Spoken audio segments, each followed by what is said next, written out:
2010 was a time filled with mind-blowing tech breakthroughs that left us in awe. The iPhone 4 blew our minds with its jaw-dropping Retina display, while Microsoft completely changed the game with the introduction of the Kinect, making gaming more immersive than ever before. At the same time, social media platforms like Facebook were gaining popularity, and Microsoft saw a golden opportunity to tap into the digital natives world with a fresh concept, the Microsoft Kin. But sadly, this new innovation didn't live long enough. So the question that clouds the minds of many is, how did this brilliant concept turn into a cautionary tale of what not to do in the smartphone industry? Well, stick with us to the end as we delve into the details and explore what Microsoft could have done differently. With that said, let's get started. The Kin was designed to be a social phone line specifically targeted at the younger, internet-savvy generation between the ages of 15 and 30. Manufactured by Sharp Corporation and sold through Verizon Wireless, it was Microsoft's ambitious venture into the mobile phone market. With its sleek design and promising features, Microsoft set out to capture the hearts of users seeking a seamless blend of social media connectivity and mobile communication. Microsoft recognized the growing influence of social media platforms like Facebook and saw an opportunity to cater to the needs of users who craved instant connection and early access to their online networks. The Kin phones were meant to be a gateway to the digital realm, offering a range of features tailored to the social media experience. The Kin phones came equipped with a browser to access networking sites, widgets for quick updates, and a dedicated button to keep you connected. Microsoft even introduced a groundbreaking feature called Kin Spot that allowed users to share content instantly by simply dragging and dropping it onto the designated area. Talk about seamless sharing, right? Microsoft poured a tremendous amount of time and money into developing the Kin platform. Investing about $1 billion over 2 years, it all started with their acquisition of Danger Incorporated. They built the Kin on the foundation of Windows CE, hoping to create a unique and engaging user experience. On May 14, 2010, Kin 1 and 2 hit the market with much anticipation. However, within a mere 2 months, Verizon decided to stop selling the phones due to dismal sales figures.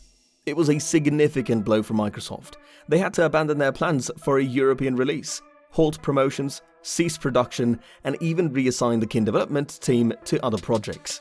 The dream of the Kin was fading fast. But Microsoft didn't give up entirely. They found a way to salvage their unsold inventory. They updated the phone's firmware, removing some of the social and web-based features.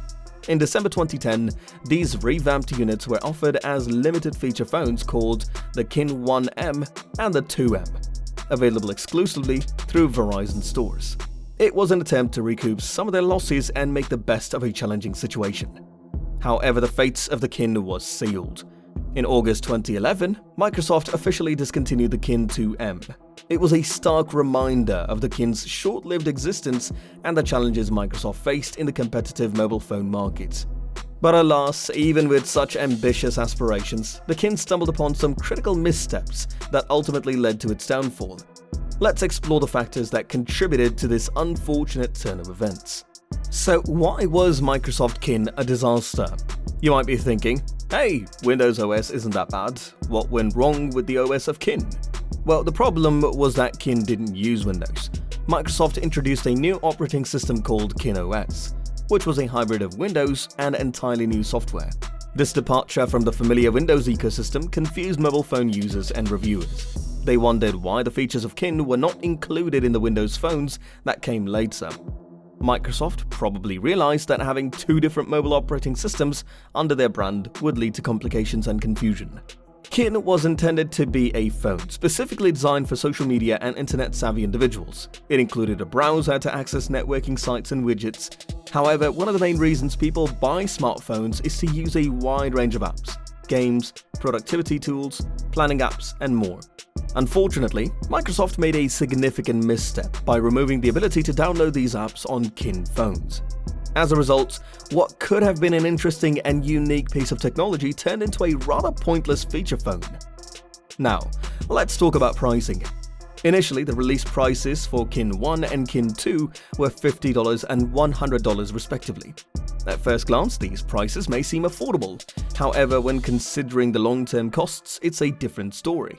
The Kin phones required a data plan, which significantly increased the overall price. You might be wondering, how expensive could data plans be to make the phones so costly? In 2010, we witnessed the rise of 4G, a new generation of mobile data that allowed users to stream high-quality videos on our mobile devices. But this came at a price.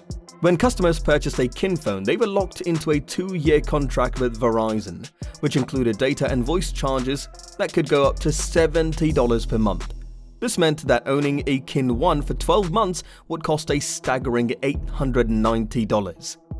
In comparison, a 16GB iPhone 4 had a price tag of $199 and did not require a data plan, significantly reducing the long-term cost. Additionally, the iPhone 4 offered much more functionality compared to the Kin phones. While it's true that today we often see phones priced at $890 or higher, it's important to note that back then, spending that much on a phone with no apps was not a wise investment. Realizing the pricing mistake, Verizon eventually reduced the prices of Kin 1 and Kin 2 to $30 and $50 respectively. However, even with these price cuts, the phones still didn't reach the affordability level required for their target audience – teenagers. The accompanying data plan remained exorbitantly expensive. Unfortunately, neither Verizon nor Microsoft disclosed the exact number of Kin phones sold. According to rumors from Business Insider, only 500 units were sold, while an estimate from CNET suggested south of 10,000. In stark contrast, Apple sold over 1.7 million iPhone 4 units in just 3 days after its launch. This vast disparity indicates that Microsoft could have fared much better with its approach to Kin. So what can we learn from the rise and fall of the Microsoft Kin? Let's take a moment to reflect on the valuable lessons this tech failure has to offer. Consistency is like the glue that holds a product together. When a company introduces a new product, it's essential to create an experience that aligns with what users already know and expect. Imagine if you've been using a particular operating system for years and suddenly a new device comes along with a completely different system. Confusion sets in, and your trust in the brand may waver. That's what happened with Microsoft Kin. They veered away from their successful Windows OS and introduced a new hybrid software called Kin OS. This departure left users scratching their heads and weakened Kin's position in the market.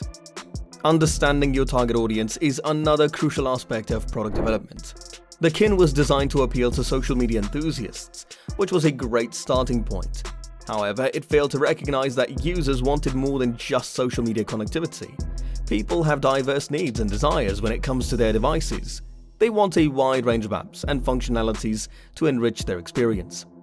Microsoft missed the mark by not offering these additional features, turning the Kin from an exciting concept into a limited and underwhelming device. Pricing is a vital factor that can make or break a product's success. Affordability is crucial, but it's equally important to consider the long-term costs associated with owning a device. Microsoft overlooked the impact of expensive data plans when pricing the Kin. While the initial purchase price may have seemed reasonable, the required data plan inflated the overall cost. Users compared the Kin's price tag and ongoing expenses to other options in the market and deemed it an extravagant investment. Perception matters, and Microsoft failed to consider the financial implications from the customer's perspective. In a rapidly evolving market, competition is fierce. To stay ahead, it's crucial to keep a close eye on what your competitors are doing. The Kin faced tough competition, particularly from devices like the iPhone 4. Apple's device offered a more comprehensive and attractive package with its sleek design, rich functionality, and robust app ecosystem. Microsoft underestimated the power of competition and didn't deliver a product that could match or exceed what other devices were offering. Understanding the competition and delivering a superior experience is essential for success. And there you have it, guys. Remember, even giants like Microsoft experience setbacks, but it's how we learn and adapt from them that paves the way for future success. If you enjoyed this video, don't forget to give us a thumbs up and hit the subscribe button for more. Until next time, keep exploring and embracing the fascinating world of technology. See you next time.